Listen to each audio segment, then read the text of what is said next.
నమస్తే. కేంద్ర ప్రభుత్వం తెలంగాణ రాష్ట్రానికి ఏమిచ్చింది? ఈ ప్రశ్న గత కొన్ని సంవత్సరాలుగా కొనసాగుతూనే ఉంది.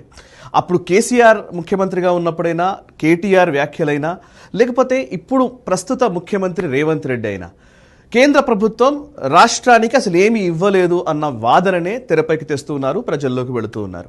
అఫ్కోర్స్ కేంద్ర మంత్రి Kishan Reddy power point presentations పెట్టి మరీ వివరాలన్నీ తెలియజేసినప్పటికీ కూడా మన తెలుగు ప్రసార మాధ్యమాలన్నీ కూడా లేదు కేంద్రం రాష్ట్రానికి ఏమి ఇవ్వలేదని వీళ్ళు అంటున్నారు అని మైకులు ఇటు అటు పెట్టి వాటిని ప్రసారం చేయడం వరకే పరిమితమైన టైంలో నేషనలిస్ట్ హబ్ అసలు కేంద్రం రాష్ట్రానికి ఎన్ని నిధులు ఇచ్చింది అనే విషయంలో కొంత అధ్యయనం చేసే ప్రయత్నం చేసింది. ఈ నేపథ్యంలోనే institute of inclusive growth Hyderabad అనే ఒక సంస్థ ఈ తెలంగాణ రాష్ట్రానికి కేంద్ర ప్రభుత్వం ద్వారా వచ్చిన పథకాలు, నిధులు, వాటికి సంబంధించిన పూర్తి డీటెయిల్డ్ ఇన్ఫర్మేషన్ని అద్భుతంగా అధ్యయనం చేసినటువంటి విషయాల్ని గవర్నమెంట్ ఆథెంటిక్ సోర్సెస్ ద్వారా తీసుకున్న ఇన్ఫర్మేషన్ని పొందుపరిచి పుస్తకాల్ని రిలీజ్ చేయడం జరిగింది.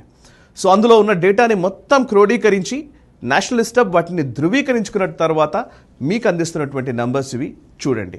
అండ్ రేవంత్ రెడ్డి ఈ మధ్యకాలంలో ప్రచారంలో చెప్తున్నారు కదా, కేంద్రం రాష్ట్రానికి ఏమిచ్చింది అని అంటే గాడిద గుడ్డిచ్చింది అని. గాడిద గుడ్డుని ఆయన ప్రజెంట్ చేస్తున్నారు కదా, నిజానికి ఆ గాడిద గుడ్డు విలువెంతో తెలుసా?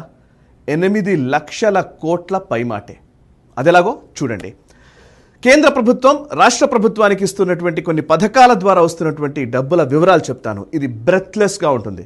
మహాత్మా గాంధీ జాతీయ గ్రామీణ ఉపాధి హామీ పథకానికి 32,414 కోట్లు, వ్యవసాయ రంగ ఆధునీకరణ అభివృద్ధి కోసం 1,345 కోట్లు, పన్నుల్లో వాటా 1,96,420 కోట్లు, సమగ్ర శిక్ష అభియాన్ 8,114 కోట్లు, మహిళలు, గర్భిణులు, చిన్నారుల కోసం అంగన్వాడీ సౌకర్యాల పెంపు కోసం 9,172 కోట్లు, గిరిజన విశ్వవిద్యాలయం కోసం 980 కోట్లు, కంపా పథకానికి 4,018 కోట్లు, పెన్షన్ల కోసం 2,078 కోట్లు, 14వ ఆర్థిక సంఘం ద్వారా వచ్చినటువంటి నిధులు 8,769 కోట్లు, 15వ ఆర్థిక సంఘం కింద 10,882 కోట్లు, ప్రధానమంత్రి ఆవాస్ యోజన పథకానికి 9,597 కోట్లు, స్మార్ట్ సిటీ యోజనకు 500 కోట్లు, అమృత్ పథకానికి 3,856 కోట్లు, రామగుండం ఎన్టీపీసీ కోసం 10,997 కోట్లు, విద్యుత్ రంగ బలోపేతం కోసం 786 కోట్లు, సాగునీటి ప్రాజెక్టుల నిర్మాణానికి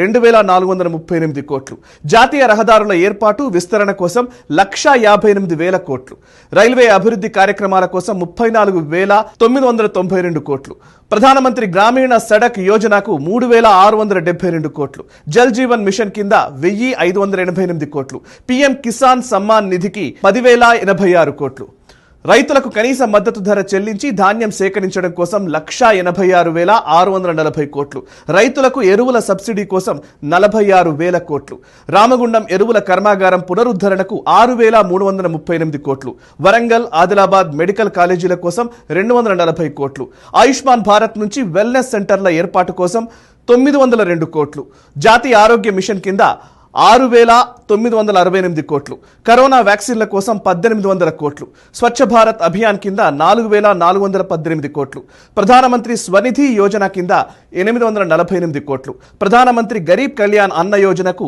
1,425 కోట్లు, రీజనల్ రింగ్ రోడ్కు 20,000 కోట్లు, ప్రధానమంత్రి ముద్రా యోజనకు 58,471 కోట్లు, విద్యా విభాగంలో వివిధ పథకాల కోసం 12,548 కోట్లు, షెడ్యూల్ కులాలు తెగల అభివృద్ధి కోసం 3,014 కోట్లు, టూరిజం అభివృద్ధి కోసం 958 కోట్లు, మైనారిటీ సంక్షేమ పథకాల అమలు కోసం 1,214 కోట్లు.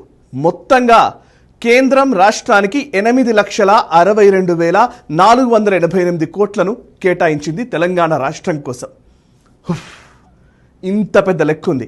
సో గాడిద గుడ్డు విలువ ఇది.